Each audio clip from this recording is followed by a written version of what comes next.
Good morning. This is the regularly scheduled Executive Committee meeting. The date is October 22nd, 2019.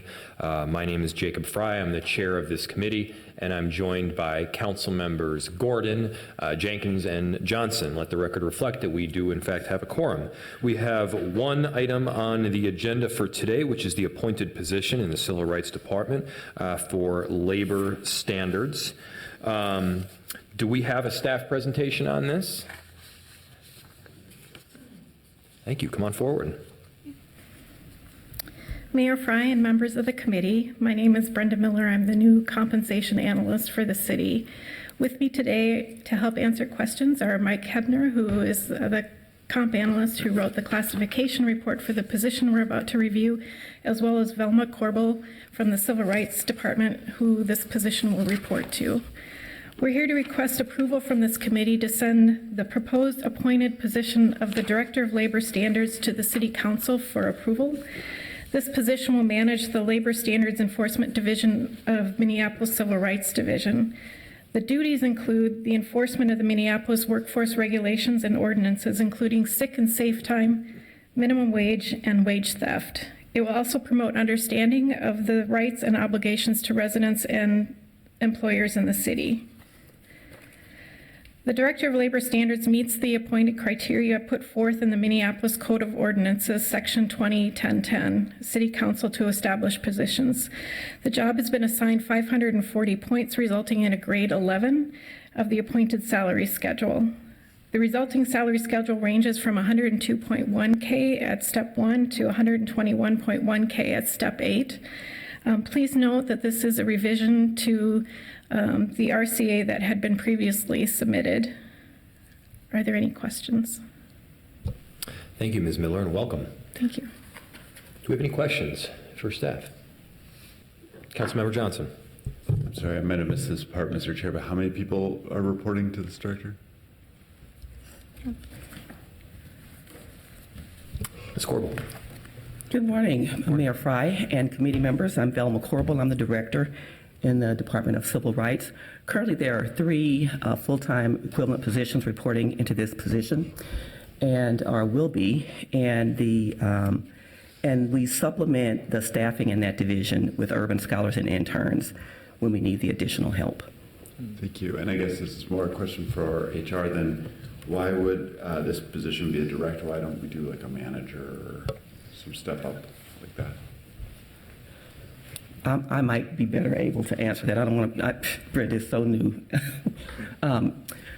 Mr. Chair and Council Member Johnson, this is an opportunity that we have to formalize the classification of this position commensurate with the level of the other division leaders inside the Civil Rights Department. Not only do we look at the Civil Rights Department and its organizational structure, we have to look at the positions and how they're classified based on scope of work, authority, relationships, pay, etc., with other positions inside the city. And this is an opportunity for us to do that.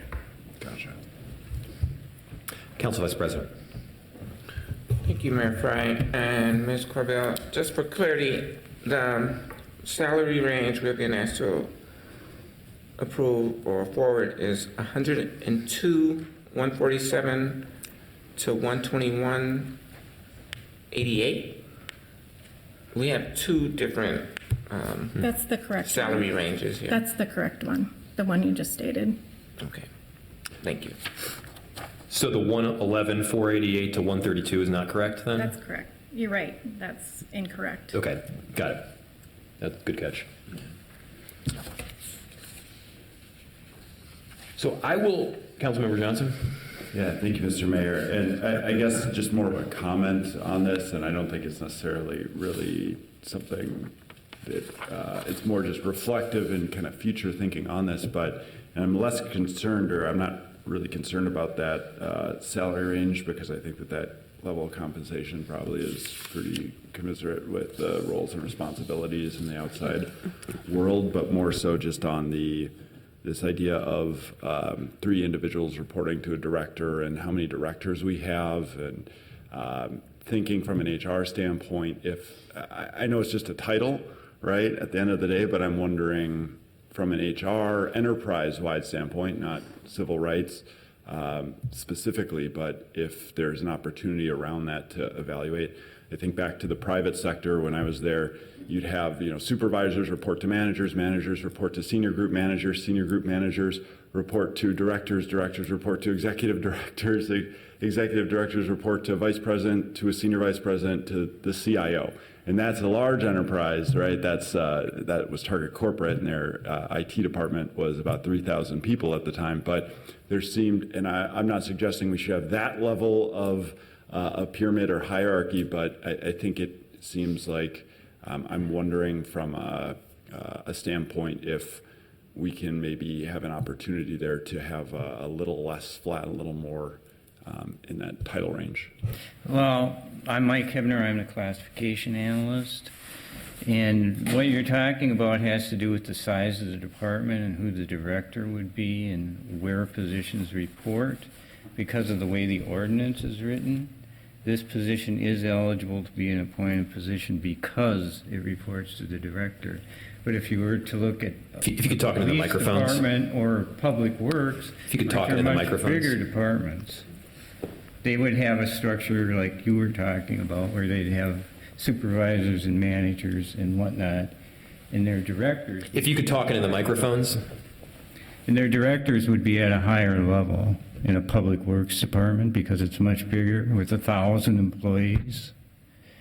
So you would have managers at 10 and 11 and 12 that would be in the certified service as opposed to being appointed, because they do not directly report to the director of the Public Works Department, which is part of the ordinance. So it has to do with a lot of different factors, but this is a proper placement according to the ordinance as published and Yeah. defines our appointed positions. And maybe I could Does just that help answer your question? It does, but maybe I could just get some follow-up offline, because again, I don't want to make that about this position. That's not in my mind what that is. It's just more so understanding the nuance of that across the enterprise and really, understanding kind of the differences in those roles and how that's structured.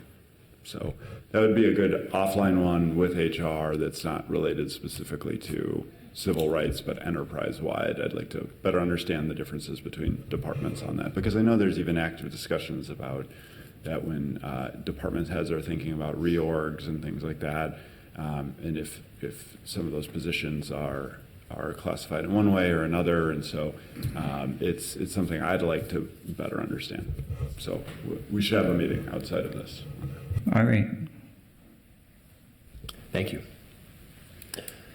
So I'll go ahead and move approval of this item, which is adopting the findings, approving the appointed position, and then approving the salary schedule.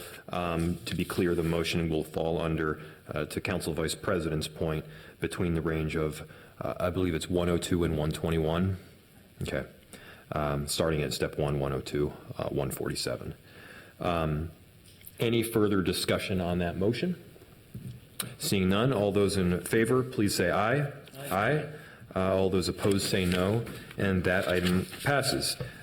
Seeing there are no further items on this agenda, I'll move to adjourn to room 315 to a partial closed session, to a potential closed session. All those in favor say aye. Aye. All those opposed say no, and that item passes. We are adjourned to room 315.